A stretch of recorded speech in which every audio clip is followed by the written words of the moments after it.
Here I go now. Here I stay or here I go now.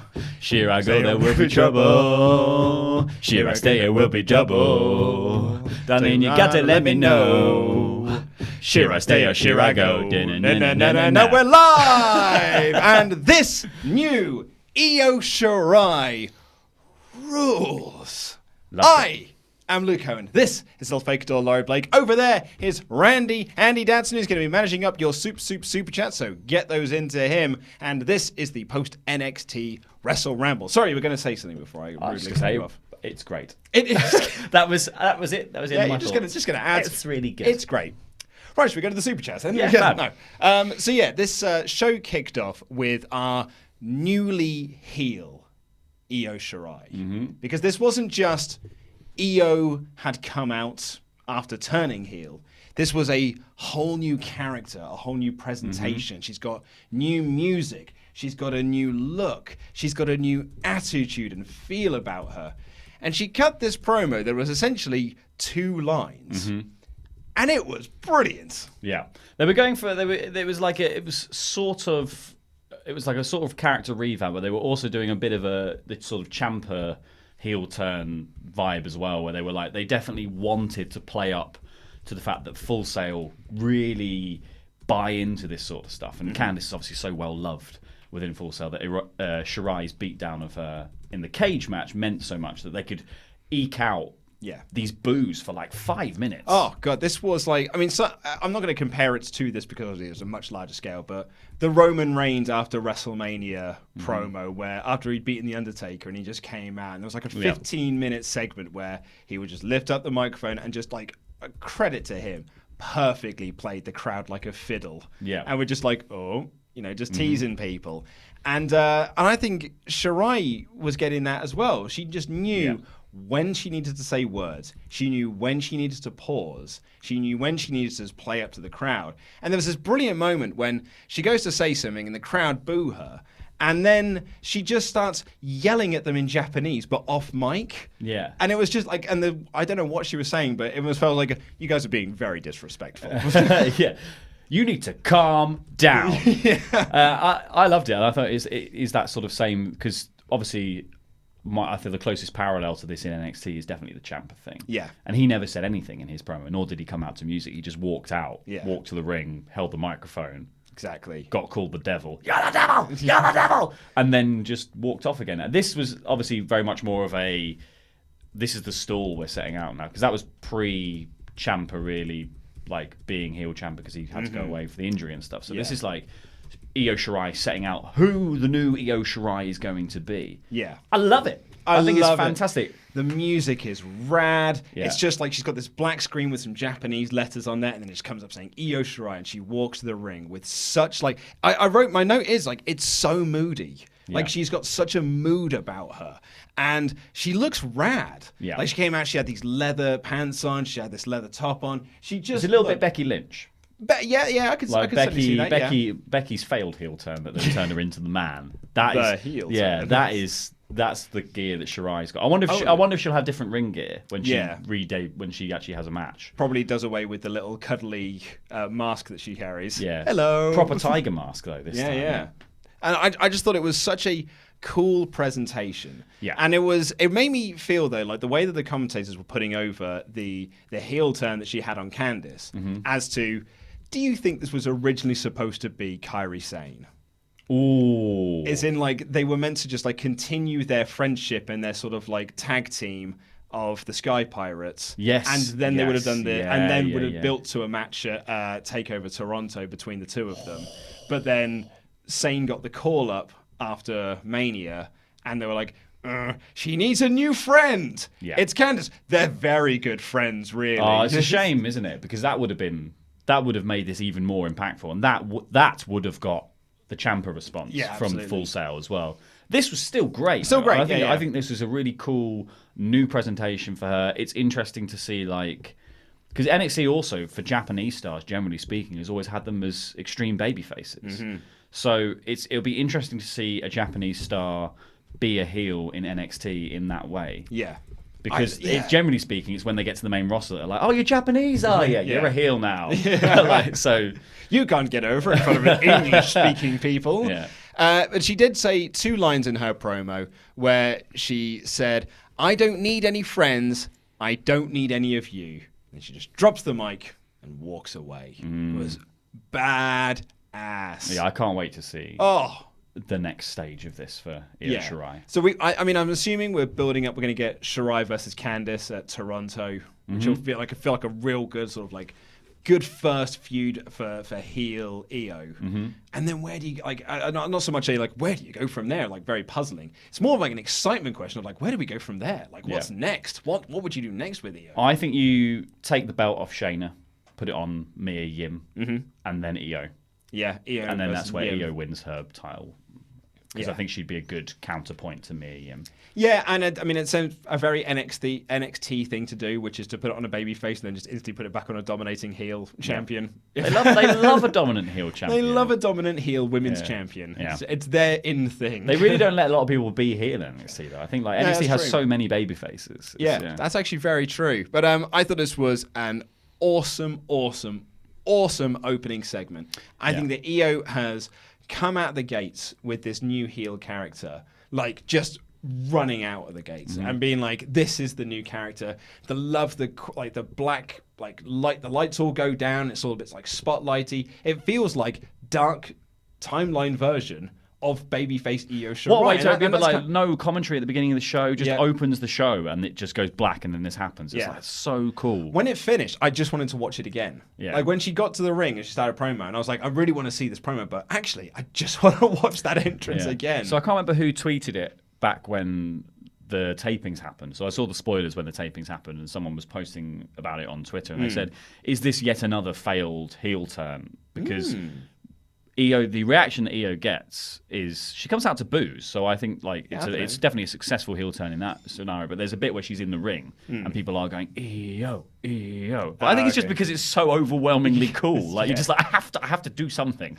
It is pretty badass. Yeah. I was thinking about this today, and to be honest, since I watched this episode of NXT, I haven't stopped thinking about it. Like this is the one part of the show that I've been sort of replaying over and over in my head of being like, God, that was cool. And I suddenly thought to myself, I was like, man, I don't think I love this character. I think I'm in love with this character. Yeah. Like I think it's just so cool. I think it's a really smart choice as well. I think because when Io came in, and Io is I think a remarkable female talent in WWE, but she obviously came in at a time where Kairi Sane was still on the up and up.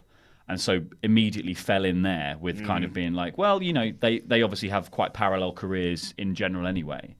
And a very similar sort of style of gear and look, and then they were made friends. So this, I think, now that Kairi's moved up, is such a smart move to reposition Io as one, like the first big female Japanese heel that NXT is going to have. Completely. And also just give her a completely different look. So like the spectre of Kairi Sane now has been sort of wiped out of any of the conversation around Io Shirai. Yeah, totally. It's such a smart move. You're absolutely right on the money there. And this is a very exciting direction for the character. Super excited to see what they do with her next. But Randy Andy Natson, what are people's thoughts up in them super chats? What are people's thoughts? We haven't got all that many, but then again we've had very generous this week, so that is absolutely fine.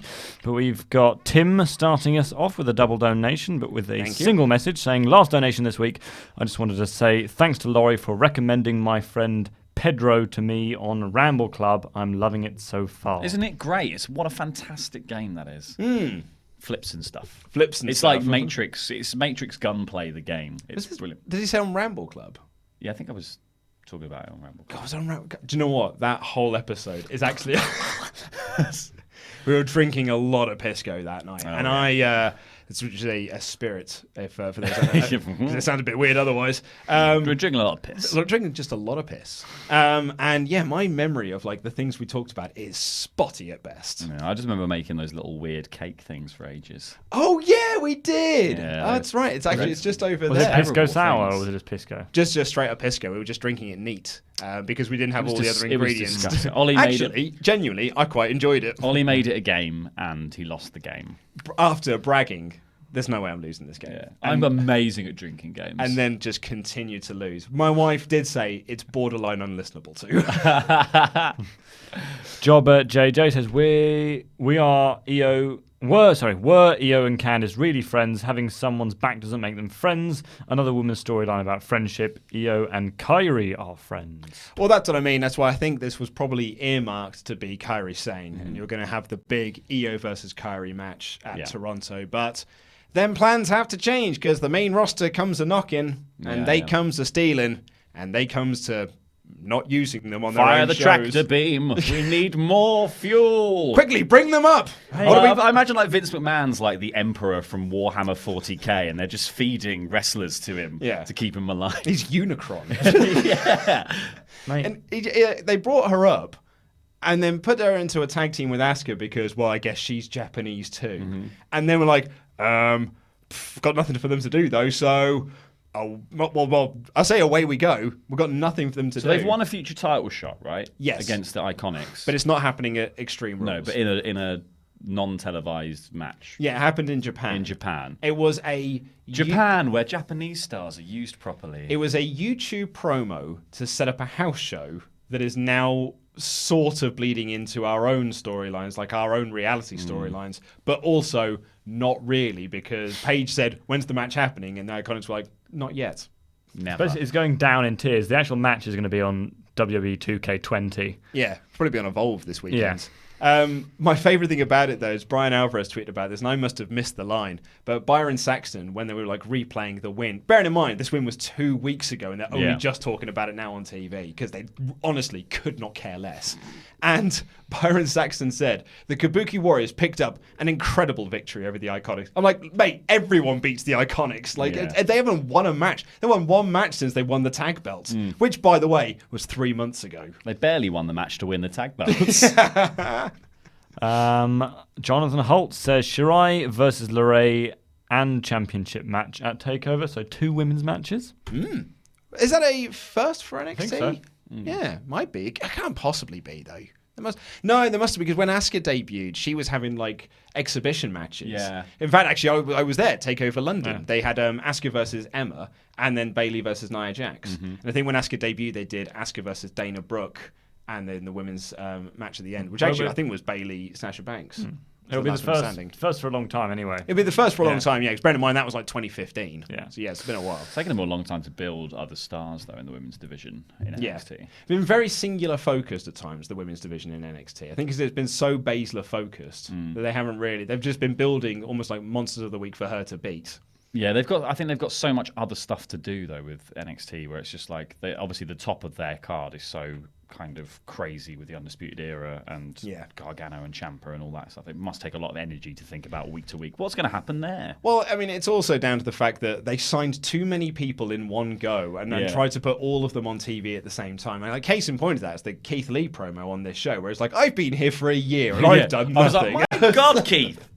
And I've done nout. And I'm like, yeah, that's not your fault, really, Keith, is it? And then, like, at the end of that promo, I did think, but where are you slotting in? Like, everywhere else is stacked on this card. We're only getting 5 matches a TakeOver. Need more belts. The last thing we need is more belts. More belts. But you think, like Matt Riddle's not been featured on TV for a while either. And Dijak's going to come back. Damien Priest is now getting like TV pushes. Yeah. And it's almost getting to the point now where I'm almost going to start thinking to myself, are these TV pushes actually pointless? And they're not going anywhere. Like, where's Kushida going? Killian Dain. Killian Dain's another one, absolutely. Yeah. They just keep bringing in these names.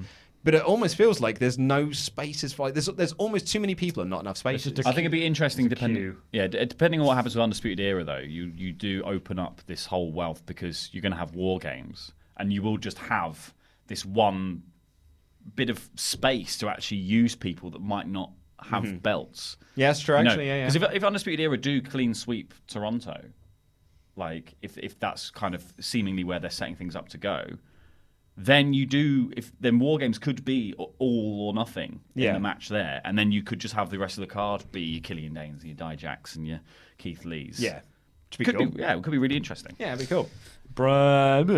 Jeb Sonnen says, bright future for Boa. # lovely times with the boys. Lovely time with the boys. Lovely time with the boys. Yeah, Boa was pretty good.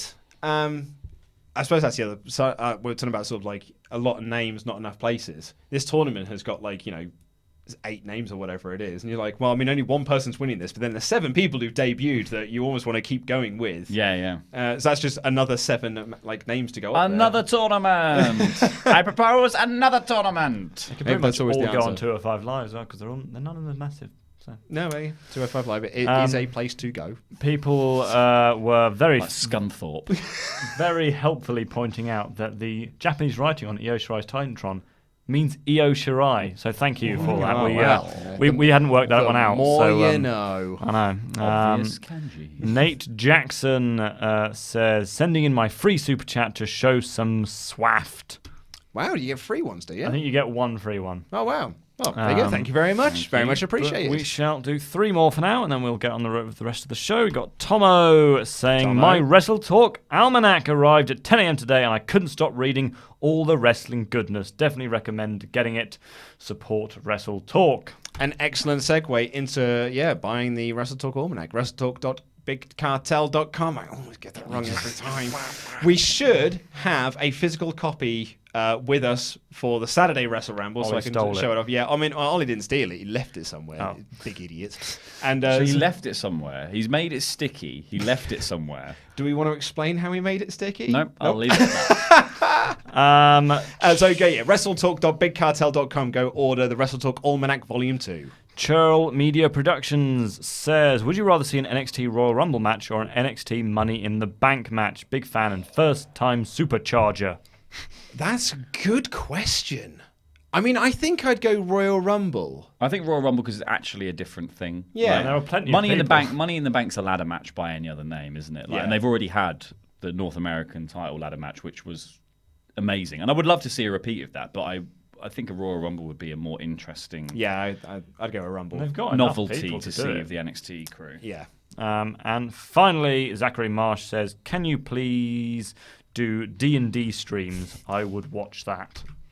Me too, mate. I mean, well, I wouldn't watch. I'll be there, but I'll live it. Yeah, it's fine. Just live through it. It's something that we've talked about in the past. Hopefully, it's on the cards. We're hoping that it's going to be on the cards. Yeah. Let's not say soon, because that sounds like a promise. Yeah, at some point. At some point.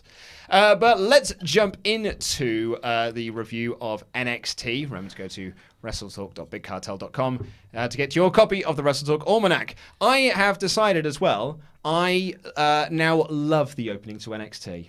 Yeah? Oh, man. I think the song is cool. I think now they're not doing the West Side Story, like clicking along and singing along with it. I think it's just like so it's the much national better. anthem. Yeah, I think it's so cool. It's so much better. And because we don't get them on Raw and SmackDown anymore, it's kind of like a nice little novelty to get an opening video package to the show that kind of like shows you all the key players. I really like it. It's all right. I'm not keen on the song. I miss the old song. What was the old song? I've actually forgotten how it goes. That's the one, yeah. Which actually isn't too dissimilar to this new one. But I'm a big Slipknot fan. Funny, actually, so back in 2002, I went to Reading Festival, and Slipknot were in a signing tent, but I'm not going to queue up because I'm not a mark. But I was there, and I was just like, waving and being like, "Oh my god, I love you guys," because I did.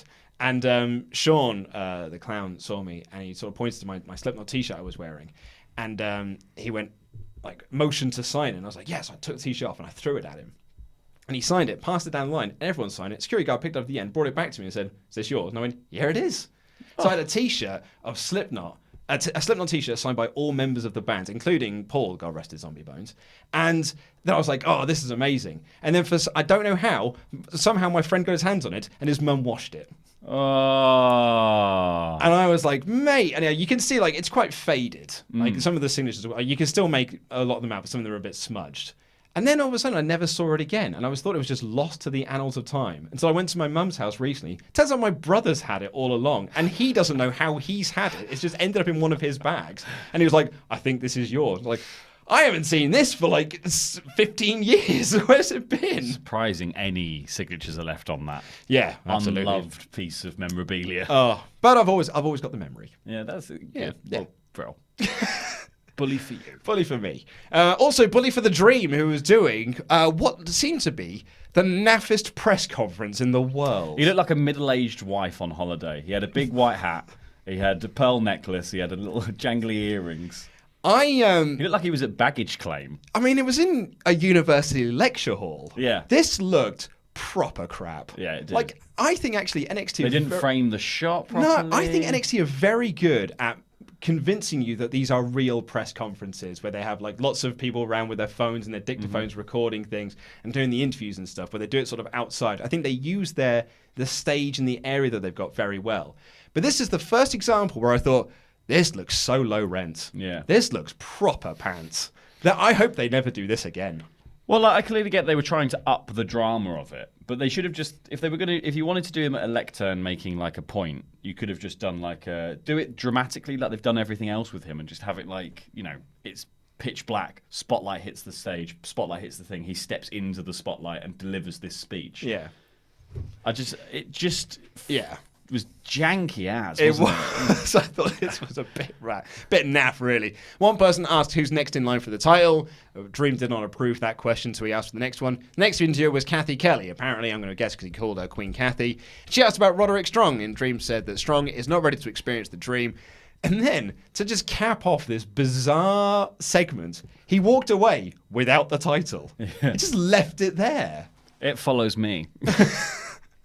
It knows its master. Heel boy. It was such an odd ending. Because if he covets that title so much, why did he just leave it on the lectern? Why was Kathy Kelly not in shot? Like, what? Like, it was. They were doing the fake press conference thing again. Like, and it's normally producers or NXT producers holding the phones and asking the questions, and they pretend like it's a media scrum. So why do it like it's a media scrum, but Kathy Kelly's asking the question? She works for you. I was going to say, and not only that, she was the second question. Yeah. She didn't even get first dibs. She's employed by WWE. It was, I mean, her press credentials. She needs to have a word. Yeah. If that's the position she's found herself in, she needs to have a word with her. Off-screen talent. Off-screen. She's been demoted to just a voice. She's not even a body anymore. And Kathy Kelly deserves so much more. They were building up the main event, which was Street Profits versus Lorcan and Burch. Now, this might be something that I've missed, but Nigel and everyone else will start calling them the Brit and Brawlers. They've always called them that. Yeah? As like a nickname. Oh, I think I've always missed that. Yeah, I think Nigel normally calls them the Brit and Brawlers. It's a cool name. Yeah. I like it. It's better than just calling them, Danny Burch. And I think Blorken's a better name. Blorcan. Yeah, it's good. Promo for NXT TakeOver UK Cardiff, which I'm not going to bury anymore because a lot of people have misunderstood me burying that show. Someone, in fact, got in touch with me to say, like, why do you hate Cardiff so much? And I was like, I don't hate Cardiff. Cardiff's amazing. It's a beautiful, beautiful city full of beautiful, beautiful people. It's just no one's going to this show because Royal Quest is on. That's got probably a much better card. Yeah. And also the rugby's on, isn't it? Yeah, that's exactly it, yeah. We got our first match of the evening, which was between Damien Priest and Blanco Loco. From Mexico, New York. He's cool. Yeah, he's alright. I mean, he's called Blanco Loco, so instantly I was like, I like you, guy. I like you more than I like Damien Priest. White and crazy. And I say here, Damien Priest has got a fancy new entrance with a spotlight, but then again, I guess I missed his actual first match. Yeah, so that was away. the entrance, yeah. Yeah. So they're sort of doing a fake, like, he's appearing everywhere thing, but they're just cutting the camera in the dark. Yeah. And I'll be honest, I thought him doing the fake shoot of the arrow at the screen with the fire was a bit hokey. It's hokey. Yeah. You used the word janky earlier, and I think that's a perfect way to describe it. I'm not getting the Damien Priest thing. I thought Punishment Martinez is a better name. It was a better character. Yeah. This is just a bit lame. Also, the Archer of Infamy. Oh, that's a lame old He's got an nickname. Infamy. Everyone's got an infamy. And, like, I would say that Damien Priest, when I hear that name, I think satanic things. Oh, I think Chris Angel. Okay. I just think stage magician. Damien Priest. Because I think of like The Omen, and I think of like a priest of Satan or something like that. But then like he lives the rock and roll lifestyle. I'm like, with a name like Damien Priest? I don't quite get why WWE's like he's a musician, rock and roll. Is that like, okay? So is that the gimmick? The gimmick is that he's like a rock and roll star kind of. Yeah, thing. they said that he lives the lives the rock star lifestyle. But it's like like the person they've used as the blueprint for what kind of rock and roll he is Jericho, isn't it? And it's not like cool modern rock. No, it's old 90s rock star. Yeah, 80s, going even like post hair metal style rock star. Which in fairness is what Jericho was as well. Yeah, and it's just I don't know why this for this guy. Yeah. I don't know. But I mean, he won. He had a Falcon Arrow, and then Nigel was like, nice bit of irony there. Of course he would use the Falcon Arrow. He's the archer of... What Look was at it? him The archer of there. Infamy. Oh, did he say... Oh, no, I just good Lord. added that in there. He had the cyclo kick and a corkscrew cutter, which he calls the Reckoning. Yeah, terrible name. And again, the Reckoning sounds like it's a satanic thing. Yeah. Or like, the dark art sort of thing. But no, apparently, he's from a metal band. Yeah. Difficult second album was taken. Yeah. I like Punishment Martinez. The don't get me sophomore wrong. effort.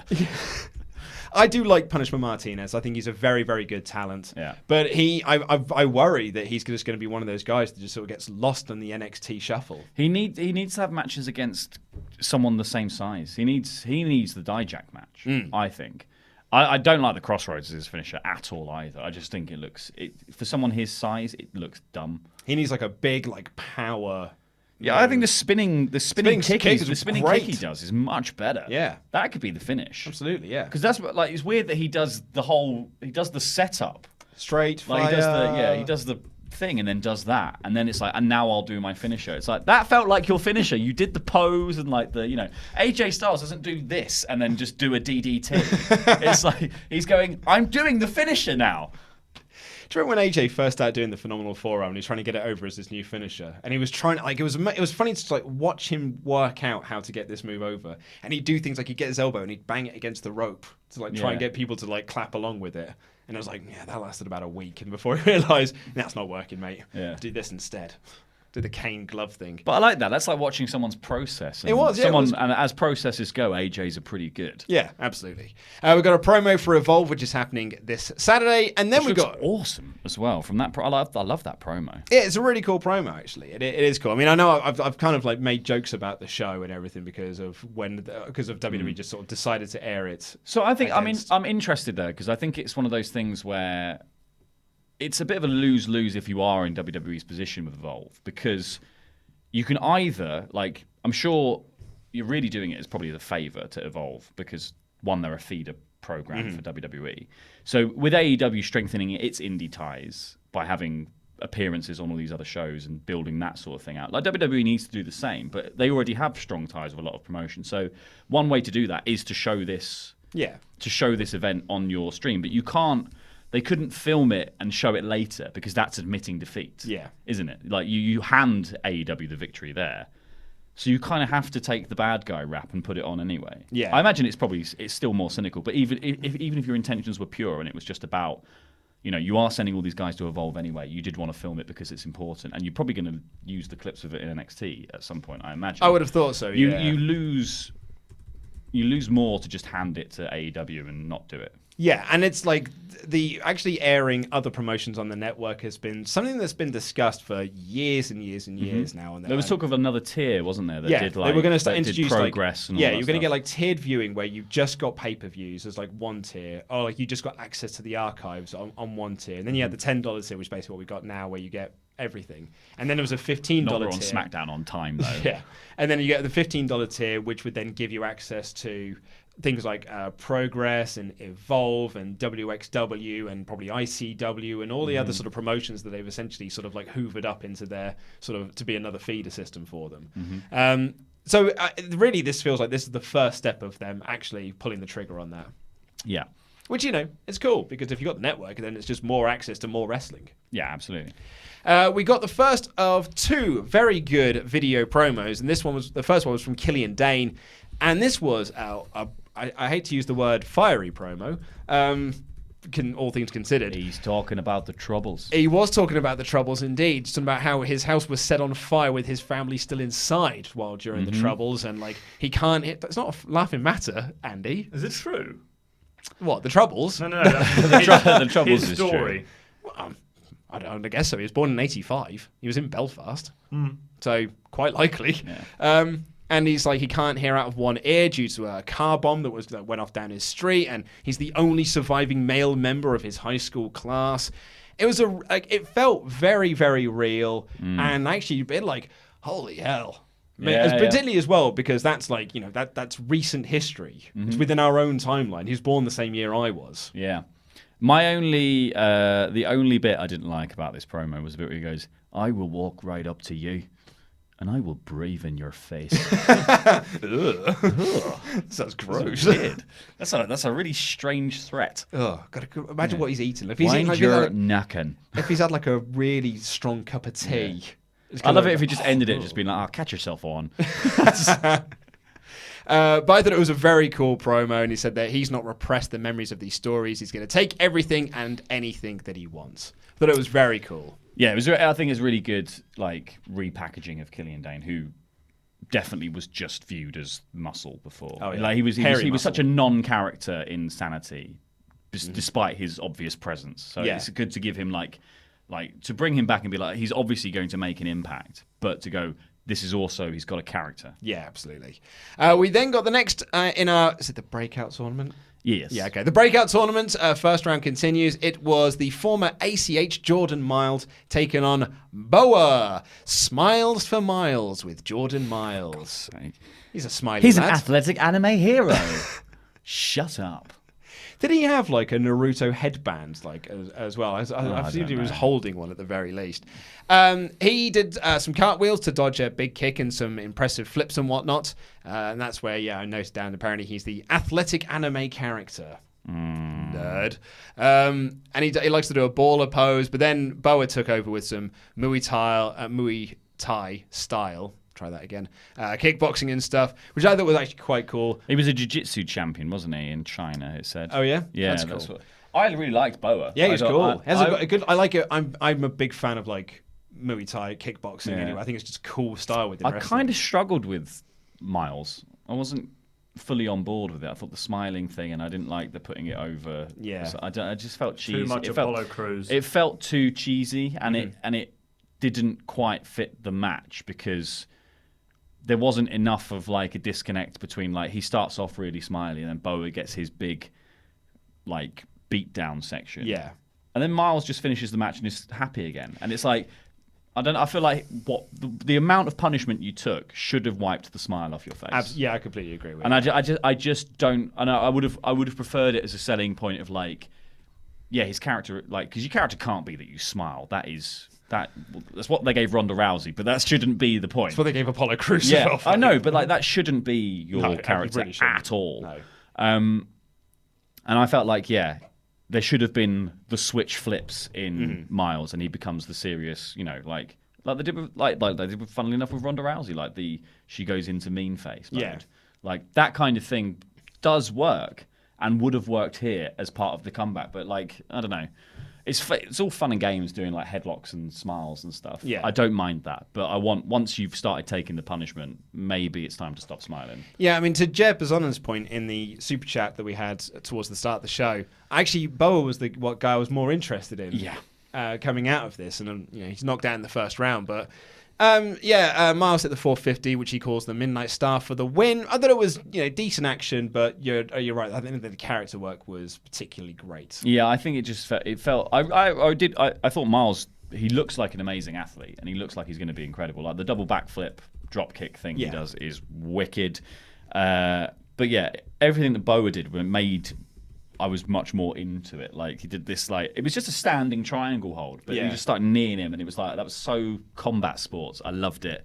He does he puts him on the second rope, kicks him in the back, and when he falls down, axe kick in the chest. Oh yeah, that was amazing. Really cool. And the bit where Myles fires up and comes out of the corner, and Boa just kicks him back into it. Yeah, and that was obviously Myles' selling, but it was such a cool. It was cool. It was just like it. Boa felt like a much more sort of rounded in-ring presence, like less trying to be a character, but felt like he had kind of a cohesive look and style, whereas Myles felt a bit disjointed because it's almost that sort of dissonance between what you're presenting yourself as and what's actually happening to you. And I like ACH. I really do. But it's it didn't massively work for me here. But next week it's going to be Dexter Lumis versus Bronson Reed. I like the look of Dexter Lumis because he's got a moustache. Yeah, that's end of. End of. Shayna Baszler was interviewed backstage about Mia Yim, and Baszler said, well, I mean, of course, she wants to have a match with me. I've got the biggest target on my shoulder here, referring to the championship, and said that it takes more than a good story to impress her. I love the framing of this. I think this was really clever. This is much better than Dream's one. Yeah, this was so much better than Dream's one. And like, I think Baszler's, the point where she says like, it's a great story. She pulled herself up from the streets and now she's here. It's like, but it is also the only story in combat sports. Everyone's got this story. You need to do something more remarkable than that. Yeah. Right? And I like the line as well where she's like, and besides, the story always ends the same when they're across the ring from me. Tap, nap, snap. That was cool. Yeah, well, that's cool, yeah. Baszler's great. Yeah. She's so good. Then we got our second promo of the video promo of the evening, which was for Keith Lee, who said that he's been here for nearly a year and he's not done anything. He's had some matches, but they've meant very little. And I did like the way that this was framed, though, which is that I've been all over the world. I've been in various different promotions, but no one has ever said, you're the guy. Yeah. I've never had to carry a company on my shoulders. Like, I was never given the opportunity, but I always end up on top. Yeah, I love saying I've never been the chosen one. Yeah, I've never been the chosen one. Yeah, it's really clever. Really, really cool. But it's good when you're showing it's good because they were showing clips of like, the Cassius Ohno feud, Lars Sullivan, blah, blah, blah. But then also Riddle. And I think that is the kind of the key here is that it is Riddle's presence that has pushed Keith down the pecking order. Because they've obviously gone, Riddle is the star. And Keith and them are they're friends. So like Keith has fallen down here. So that's quite an interesting dynamic that you could work into something down the line. Yeah, I thought it was a really, really cool promo. And he said that he's going to prove that he belongs at the top by becoming infinite, which is more than limitless. Limitless doesn't cut it anymore. But is it? I mean, if it's limitless, isn't that basically the same as being infinite? Because if it's limitless, then there is no limits. It's a semantic rebranding. It's like when NXT, the old version of NXT, when it was a reality TV show, and Darren Young was introduced as having immeasurable strength. Yeah, but I think so strong it just could not be measured. I think the obvious thing here is that because Keith has been doing the Twitter thing of like when he keeps renaming himself quietly, impatiently. Yeah. So now it's infinitely. Yeah. So it's just we're going to build it into part of the Twitter style thing, and limitless Keith Lee isn't as good as infinitely Keith Lee. Infinitely Lee Keith infinitely. I don't know. Infinitely Keith. I like limitless. I think just infinitely. Yeah. And then earlier, he's got too many catchphrases, I think, is the thing. Earlier in the day, Regal had an announcement to make, and he said that a lot of WWE stars are coming to NXT as they want to face Kushida, and announced that Apollo Crews will be coming from SmackDown Live next week to take on Kushida, which I'm sure will be fun. SmackDown sending its biggest star. It's one and only. We got this match from the top, boys. It's one of their big ones.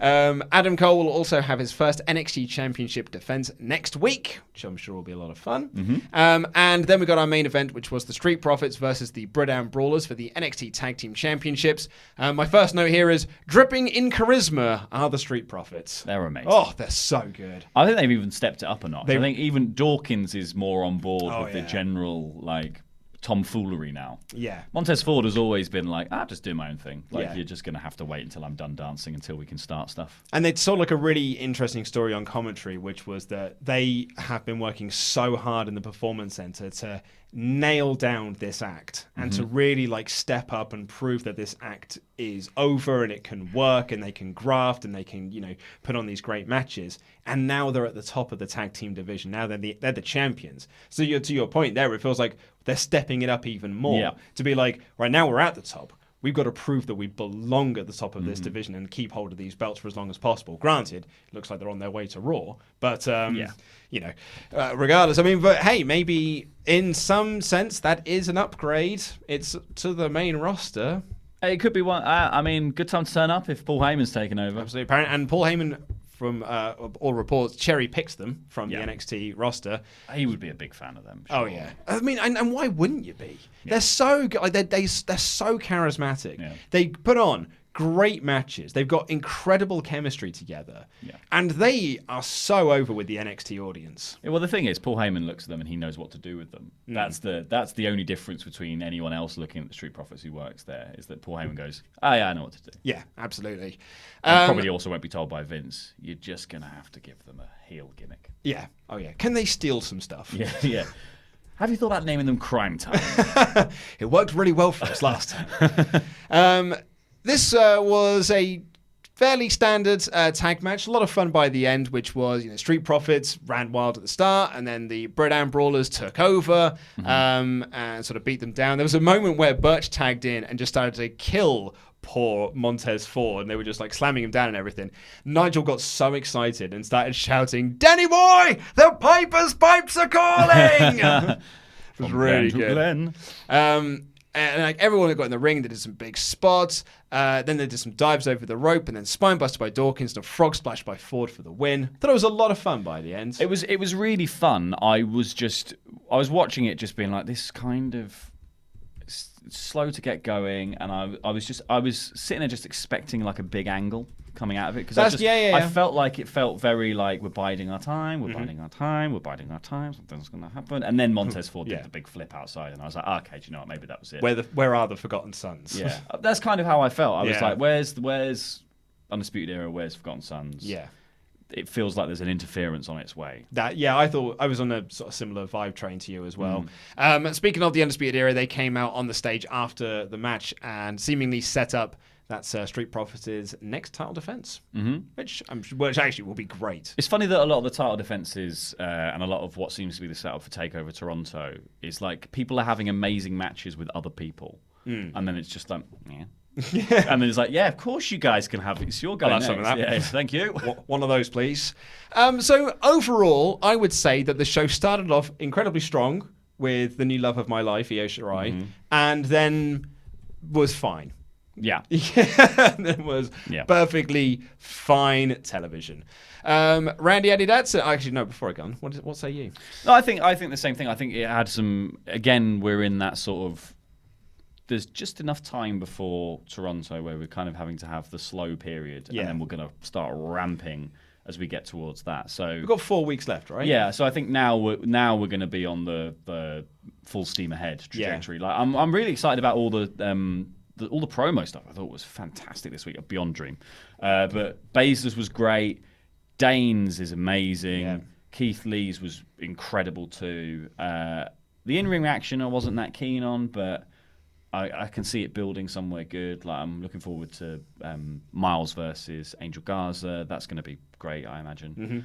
It just does feel like we're still just waiting for it to get into full gear for Toronto. Yeah, I would almost say this is one of the few NXT episodes where by the end of it, I would have said you could have just watched the YouTube highlights. And just, particularly watch the Keith Lee and Killian Dain promo and watch Io Shirai's promo at the start. And those would be the three things I completely recommend going out your way to see. Yeah. If the Shayna Baszler's one's there as well, great. But it's, if you can't find it, then it's just Shayna being great as she always is. You'll get the best. I think that's the thing on the highlights package. You'd get the best of the tag match. Like the tag match was very, very good by the end. But it was also very standard. Yes, I completely agree with you on that one. But now let's throw over to Randy Andy Datson. Sorry for the false start there, my friend. Fine, I'll get over it. M.A. Campbell says, will we see the 24/7 championship on NXT TV? Well, that was the gimmick, wasn't it? That it would be defended across all brands. Evolve. But I suppose the hardship that they've got, and we've talked about this on the show before, is that the 24/7 title is essentially written show to show of like what we're going to do with it next. Whereas NXT tapes so far in advance that you would have to know who is going to be the champion at what point for you to then film some stuff in NXT for it to then air and coincide with what's happening on Raw and SmackDown that week. Yeah, and the other big issue is that also because the 24/7 belt surely has been invented for YouTube and Facebook and Twitter and that kind of thing. Like that's the other big factor in it. All of NXT gets spoiled all the tapings get spoiled. So you can't even film something at NXT in front of the crowd and then wait and then try and match up who's the champion by the time Raw and SmackDown that week rolls around and that NXT rolls around. Because people will say that the title will change. And if the title lives as part of the YouTube ecosystem of WWE, that counts. Yeah. That's canon. So, yeah, it wouldn't work on NXT unless it's a backstage segment. That's what I was going to say. Backstage segment you could do. And as a one-show thing, like you could have Drake show up on an episode of NXT and a backstage thing to be like, I've got the belt to you. And then someone pins him. And then by the end of the show, Drake gets the belt back and runs away. Yes, and then exactly, so come Raw the following week, Drake still got the belt. And it would be fine. So, yeah, so that'd be the only way I could see it happening. I suppose you could do it if you had, like, him do it on the first episode of the new NXT tapings. Don't do anything on Raw and SmackDown that week with it. And then have him do something. But again, the point is there would have to be some cohesion, and that there isn't. No. Kratos' Forgotten Son says, hello, my friends. In response to the email from yesterday's podcast intro, Raw always begins at 8 p.m. in the New York time zone as well. Yeah, we had so many emails about this. So many emails and messages. So essentially, someone emailed in about, because we were talking about Endgame spoilers and about how like we wouldn't do, I try not to do any Endgame spoilers, even though the directors have lifted the ban on spoilers, just on particularly on a wrestling show, because I don't think everyone's had a chance to see it yet. I would probably wait until a year before I sort of started openly discussing something that happened. We've been spoiling on Screen Stalker for ages. So if you want to know, go over there. But they were saying that they were finding it frustrating because of the area that they're in. Although Raw airs at like 5 p.m. in New York, they don't get it for 3 hours afterwards. They don't get it live. Because we were saying, like, in wrestling, it's a different thing because it's a live format. Mm-hmm. And his argument was, well, it's not really a live format because I don't get it till 8 o'clock. And it's very hard for me to stay off social media for 3 hours and without getting it spoiled on Instagram. Yeah. And then sort of having a pop at WWE for, quote-unquote, spoiling their own show, which was live. Well, it is live. And we didn't think that was very fair to criticize WWE for that. But it was led to a big discussion of like, how do time zones work in America and when do affiliates air the show? It's too big. And then we just had like so many emails trying to explain it and so many tweets trying to explain it as well. But you're going to have to live with it being spoiled. Sorry. But unless you work in social media, how difficult is it to not look at your phone? But unless you're a child. Could you not hide? Because like kids are always on like the Instagram, aren't they? Because we'll get messages on where they live. We'll get messages on Facebook and Twitter saying, oh, I was going to watch this later.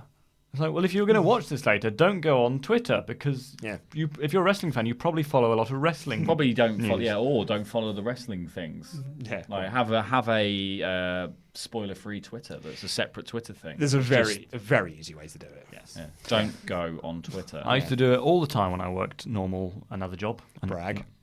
Another job. Lyle Valentine says, barely featuring Keith Lee and others on TV is another important way NXT prepares people for the main roster. It's good. I like that. Yeah, very good. Mm-hmm. Trevon Womack, which is a wonderful name, says, after Matt Riddle being groomed for the NXT title, who is left for that NXT title in terms of who's going to challenge for it? So many people now. Yeah, I was going to say, there's a plethora of people to choose from, I suppose. Yeah. You've got whoever wins this breakout tournament will beat one. Dream could move up the card if he ever loses the North American title. You've got Keith Lee. You've got Dijak. You've got Dain, yeah. You want to bring him back in a big bad way. Yeah. Throwing him straight into like a title picture. Mm-hmm. And like if Gargano got the belt back, like Damo versus Gargano, where that's like a proper big man versus little man match. Oh man, Gargano would those two would have incredible matches. Yeah, together. definitely. Jobber JJ says, I met Roman Grosjean while working and served him and then asked for his signature and got it. Who? He's an F1 driver. Oh, come on, man. Why are we still doing F1 It's because I think he was talking about signatures that he got that he was pleased with. I think Jobber JJ is quite a big F1 fan. So. Oh, well, yeah. Good for you. Miguel Ortiz, who's one of our new web... That seems like a well-boring sport to go and watch, doesn't it? It's gone round. Yeah, because you only you do see the car. Wait till it comes back again. It's like we're going to watch... again. It's the same as being like when a fly goes past. I like watching golf, but if you go and watch golf, you just see them hit it and go, I have no idea where that went. Oh, yeah. Golf's good on the telly because it's quite relaxing, but also it just cuts to the next person taking a shot. But if you're standing at the tee, you just see... I think that was good. Miguel Ortiz, who's one of our new website writers, although he did spell his name wrong in the predictions earlier, says nothing but thank you Randy, for your let's not donation. live in not bitter. glass houses and throw stones, considering that you put the brand new roads on the form first time round, mate. Brand new roads, and then he said to go, actually, he spelled his name wrong. That's on her the real submission name. form. Nick Jen says, I was kind of hoping for more people to like ACH. ACH. It's only a first But match. he just came out as what's his name, Apollo Crews, and he was even doing the same smile as Apollo Crews. So it's first match. Give him time. Give them I time. can't get on board with the grin. I just No. don't like it. Fiend Kicks It's says, a fight. You're in a fight. sorry for the non-NXT question. I missed the Raw and SmackDown live reviews, so I couldn't ask then. Who do you think will debut first, Bray or The Fiend? Good question. There was a really interesting point on our Extreme Rules predictions where someone said, I think it was a super chat that said that Bray interferes. Well, essentially, he takes Undertaker out of the match. That would and be then so cool. Kevin Owens fills in for Taker, so you have then Roman and Owens versus Shane and Drew. And then that sets up Bray versus Taker for SummerSlam. That'd be so cool. Which would be really cool. I think Bray has to debut as the Fiend. Because I think reform. The point of Firefly Funhouse is that's crazy Bray Wyatt reformed, isn't it? Like, the Bray in the cardigan is a different guy. Yeah, like he doesn't want to be the heel character he was before. So, the Fiend should be like an over sort of a force that forces him into matches and that kind of thing, and it's almost against his will. Yeah, that is what I want to see. You can almost have it like I've been sort of racking my brain over this for the last few months or whatever of how they're going to do it, and I was thinking the last week or so that perhaps it is just the Fiend is the wrestling persona, so he just wrestles as the Fiend, but all of his backstage interviews are as the Firefly Funhouse Bray. That would be so cool. Yeah. And that's a way you get around the sort of the weirdness of it all. Yeah. And so you can still then have the puppets involved and everything, but when it comes to a match, you have the Fiend come out instead. Because you don't want to do it in the same way as Finn does. As with Balor, the Demon, yeah, because exactly. it just doesn't. It makes no sense. Like he brings out the Demon for Baron Corbin, but he won't bring it out for some other matches. It's Brock Lesnar. Yeah, exactly. It's just stupid. It is stupid. I hope you're ready to get your feelings and emotions attacked, because Ziad Wawa says, Baldy Boys. That's me and Pete. Me and Pete are the Baldy Boys. I mean, what's Laurie then? It's cool. OG. Oh, he's the OG. Well, luckily he sent another message in to say, what is your all-time favourite or best NXT tag feud? Oh my God. Crikey. The Ascension versus Too Cool.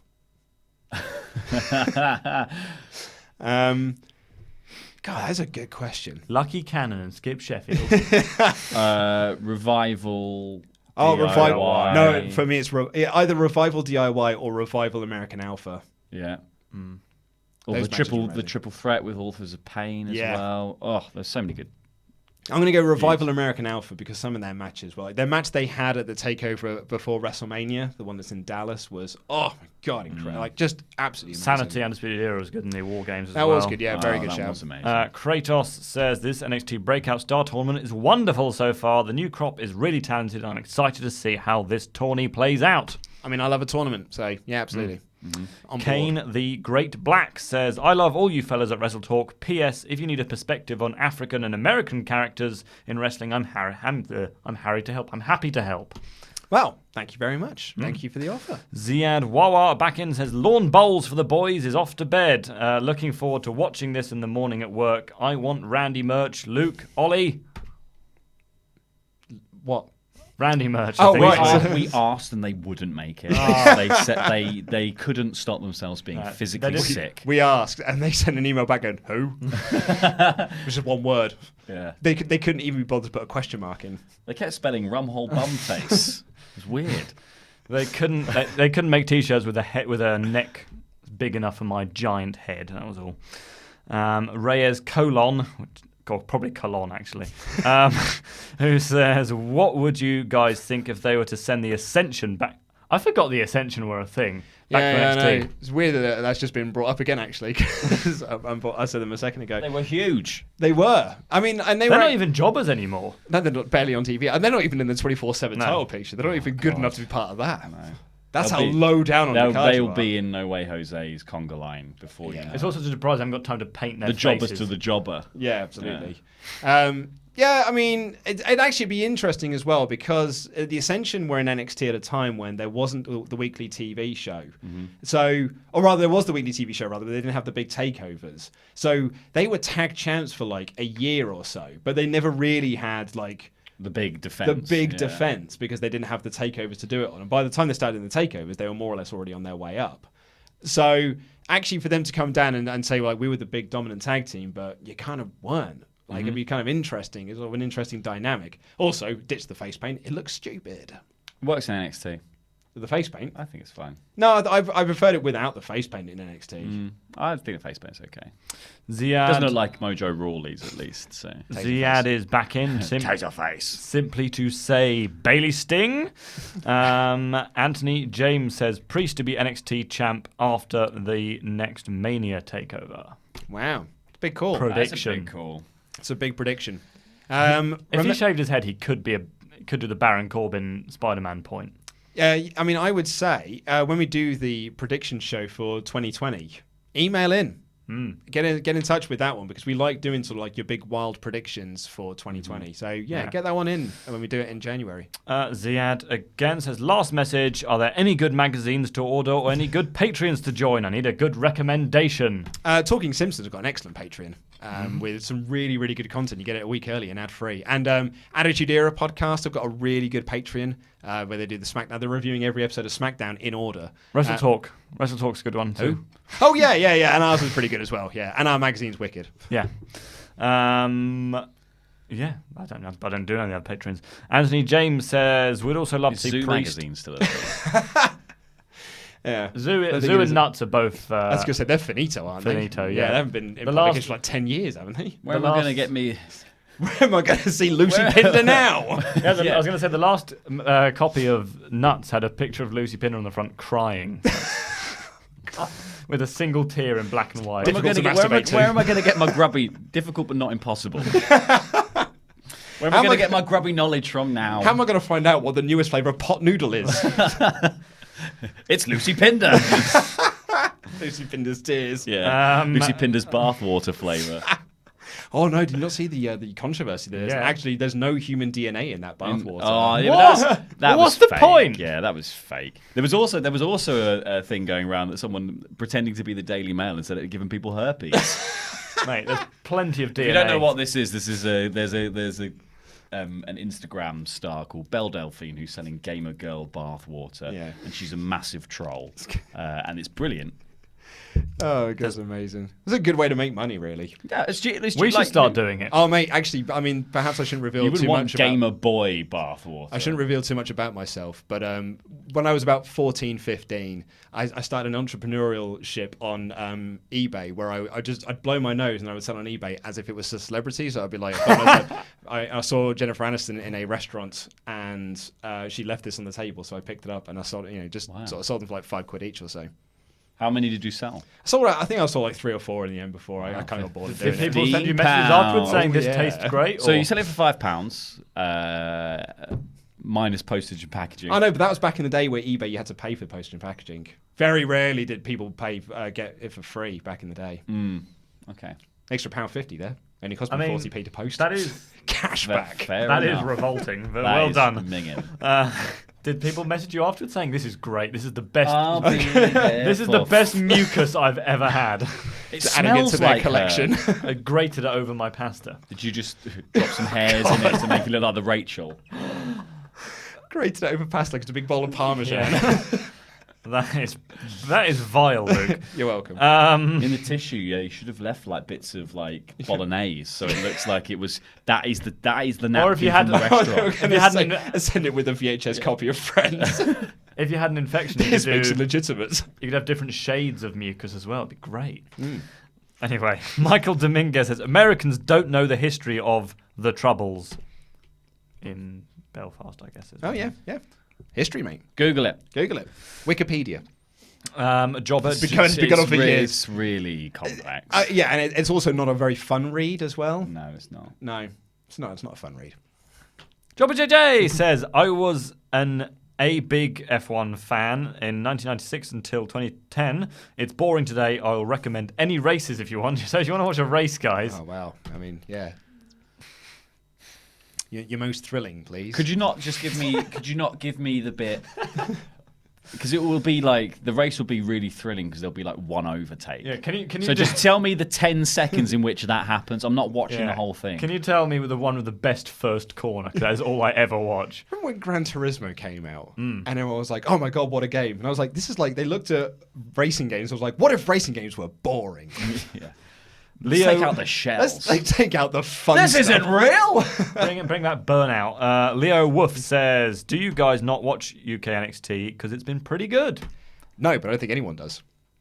In fairness, No, not really. Yeah, I don't. If I see there's been a match that people have been talking about, I'll go back and watch the match. Yeah. But I'm struggling to find the time at the moment. Yeah, WWE have essentially told us and they've conditioned us to just not care about it and just think that it's unimportant. So it's like really 205 like Live. the Imperium stuff. Like I think that's really cool. Well, that's what I'm saying. Like this is a company that is currently promoting British Strong Style versus Ring Camp, and no one's watching it because they've done such a terrible job with the promotion. It's almost as if it was started for cynical purposes. It's almost impossible to care about. Well, it's funny that since NXT UK has been made, none of the UK stars have crossed over properly. Like Cassius Ohno crossed over to NXT UK, and then he crossed back over, and they were like, NXT UK's Cassius Ohno is here. It's like, no, he's NXT's Cassius Ohno. Yeah, I was going to say, it's only Pete Dunne. Where is Tyler Bates? Yeah, you had Pete Dunne and you had Mustache Mountain, and that's been more or less about it. But even that stopped mostly after NXT UK was formed. Like,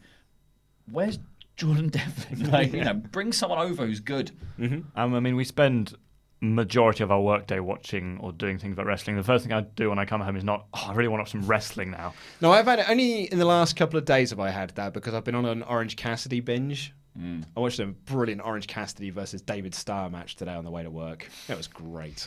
Anthony James, I realise I missed your one from earlier, who says, would also love to see Priest and Black in future either as a team or in a feud. I think Anthony is quite big on Damien Priest. Big old kicks. Many kicks. All the kicks. Trevon Womack says, so when people from NXT UK have nothing else to do, I'm guessing they won't move up to the main roster, but will they be full-time on NXT? So I suppose, is NXT the one up from NXT UK? Yeah, I guess so. In terms of sort of like ranking orders, absolutely, yeah. Also, with a name like, was his name Trevon Womack? Yeah. Sounds like he should be a Radio 1 DJ. Yeah, or NXT, or one of the new NXT guys. Jobber JJ says, my favourite GP is the Belgium Grand Prix of 1998. Oh, God. Cool. Sorry, Jobber JJ, I'm very interested in my favourite was Rainbow Road. Oh. Yeah. But not the Mario 64 one. Absolutely not the Mario Kart 64 one. That can do one. Yeah. Tomo says, I think it's about the 5th time this week that I've sent love to everybody. That's not enough. More love. Oh, Tomo, you're too kind, mate. You really are. And lastly, Jobber JJ says, the Belgium 98 Grand Prix has the biggest first corner crash. I love Mushroom Cup. Yeah. Oh, man. I like the fact they put Zelda tracks in the new one. Yeah. Oh, man. That was great. The Premier League starts again in a month's time, so we've got plenty of chat coming. Sport Ball. Sweet. Do you ever play Mario Strikers? That was a good game. I did actually, on the Wii. That was cool. Yeah, it was really good. What a wicked game. Right, but let's shout out some Patreons at the $25 and above level. If you want to get involved, head on over to patreon.com/WrestleTalk and donate at the $25 and above level, and you'll get your name shouted out like these fine folk. You even get a special wrestler nickname that's usually done by me, but sometimes I'll outsource it, and it's very cool, and you get a shout out a lot like this, particularly from Hallamania Patrick Hall. Woo! The star athlete Lendell Brenson. Woo! Harder than its bite, Sean Barksdale. Woo! Asuka's future husband and EOF one-man wrecking crew, Skin Trade. Woo! You'll never get this name right, you idiots. Matthew Smijewski. Good effort, mate, good effort. Brett the Hitman, Matthew Williams. Woo! Nice. Killer Chris Phillips. Oh, watch out for him. Infinite Crisis, Chris Jenkins. Hammerman. Switchblade, Courtney Summers. One of our longest running Pledgehammers. ... Dive, Dylan Cachetta. They drew first blood, not me. Grace Rambo. I'm going to enjoy your new film. You sold out, Jay Sellers. Woo! Sorry. That's all right. Where are we? Jonathan, the Headmaster Headman. Woo! John Santos, Little Helper. Santa's Little Helper, like The Simpsons. And finally, probably better than Kyle, Philip O'Reilly. Rolling his arms rolling again. his arms, Well Chris. done, Philip, though. Yes, absolutely. You'll get an extra special one. A proper one. Thank you so much for watching. Thank you for joining us live. If you're watching on the catch-up, please do click the videos that have appeared on this desk and this button right here, which will make you one of our pledge hammers on Patreon. I've been Luke Cohen. This has been El Fagador Laurie Blake. That was Randy Andy Datson. And that were NXT.